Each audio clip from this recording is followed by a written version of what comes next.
All right, you guys, today we are going to create neurographic art.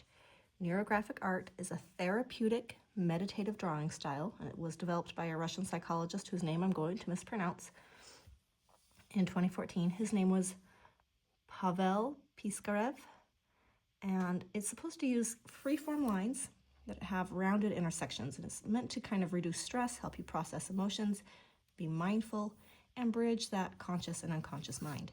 So first starts with drawing some chaotic, intuitive lines that are supposed to mimic your neural pathways, and then rounding all the sharp corners to create kind of a harmonious, brain calming image.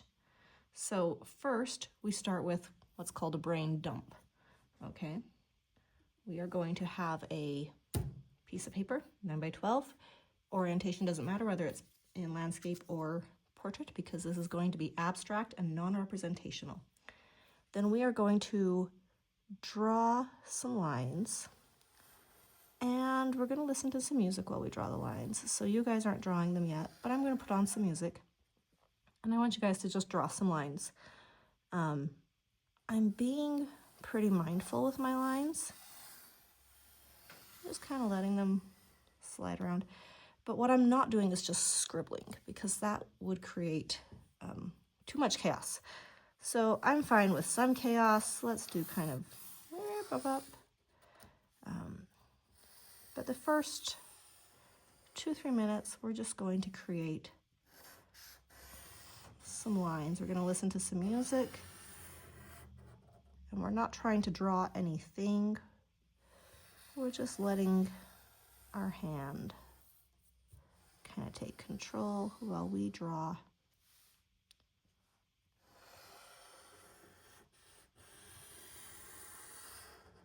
Some lines.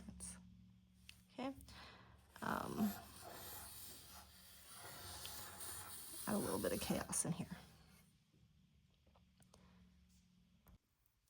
All right. Your next step is you are going to come along here, and you're going to round out all of the sharp parts on each of these shapes. Now we're not focusing on the lines, we're focusing on the shape that you made with your lines.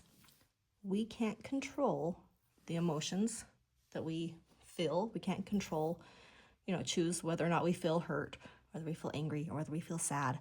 But we can control how we act. We can have a calm body even if we are upset, right? So what we're going to do is we're going to take this shape, and just like you are in control of it, you're going to take all those sharp edges and you're going to smooth them out so you can be calm and in control of your body and how you react to your emotions, how you act. So this shape here, you can see if I zoom in on it, it has a sharp edge here and a sharp corner there. So I'm just going to round it out and round it out. Now this is a nice, smooth, calm shape. This shape, however, has lots of sharp edges in here. There's a sharp, sharp, sharp, kind of sharp. So I'm just going to look at this shape, and I'm going to smooth it out. I'm in control of my emotions. I'm in control of how I react to them and how I actually act. I can smooth all of these parts out. Nice and calm. And I'm going to keep doing this until my entire page is just made up of these nice rounded shapes. If you have sharp edges, sharp corners, so this shape right here, you can see has lots of sharp corners. I'm going to round the corners, make them nice and smooth and calm. We're going to listen to some calming music while we do this.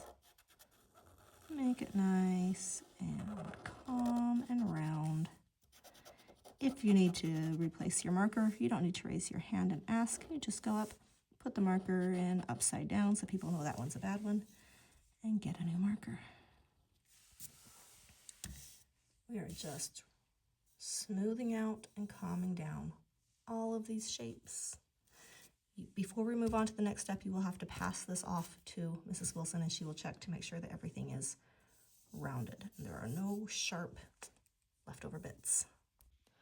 Okay, once you have made sure there are 0 sharp edges or corners left, everything is nice and smoothed over and calm, then you are going to first write your name on the back. I would recommend writing it in pencil instead of Sharpie, but don't forget to write your name. Now, you are going to come along here and you are going to start painting.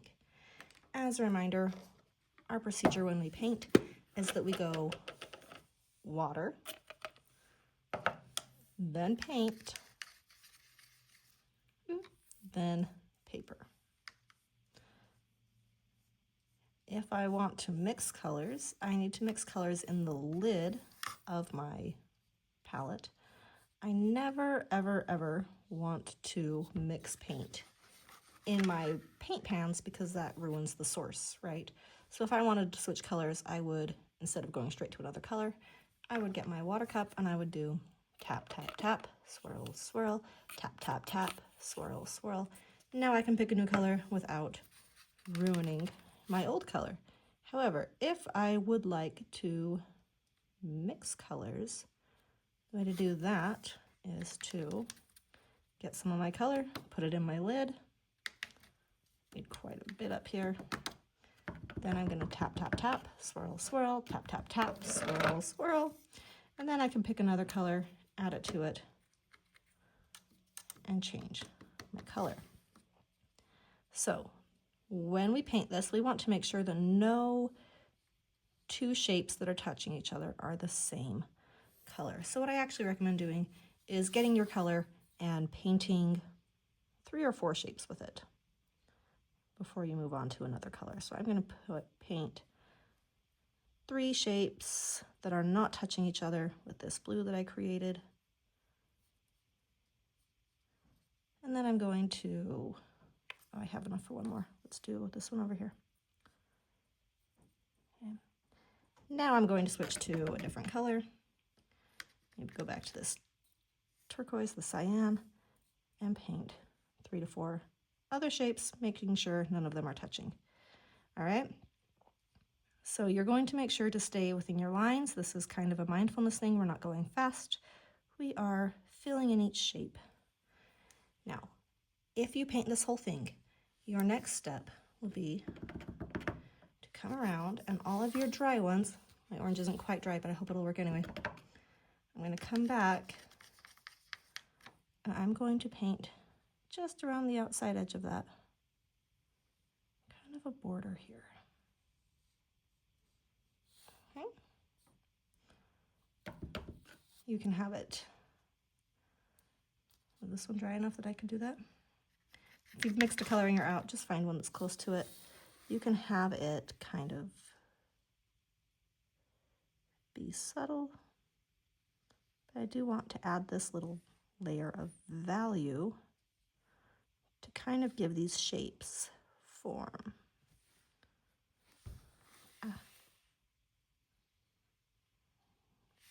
When we give them form, it makes them look more 3D, right? Okay. If you finish that, you can go and get a white paint marker and you can put a little bit of a shine on each of these once they're dry. And that's your lesson for today. I hope you guys have fun and be calm and happy and mindful and really just focus on what you're doing. All right, a little bit of a pivot. This is what we should basically look like once we've got all of that added value in around the edges, which should give it a little bit of form. I did say to grab a white paint marker to put some shine on it, but pivoting because those are not showing up super well on top of the watercolor. Instead, you'll be using a white oil pastel. And I want to make sure that just like with our marker and our paint, we don't have any sharp lines or shapes. Our shines are going to all be nice and curved, just like our shapes, just like our lines. Okay, nice and curved. We are, of course, being very intentional and calm as we create this. You're going to put a shine on every one of these, and then you can put it in the drying rack with your name on it, of course, because we already talked about that. You're going to totally have your name on it. If you've done this lesson before with me already, I apologize. Thank you for being patient. I'm having a hard time figuring out what lessons I've done with everybody. I appreciate you guys, and I appreciate so much how awesome you guys are being for Mrs. Wilson. Thank you, and I hope you're having a fun, great time.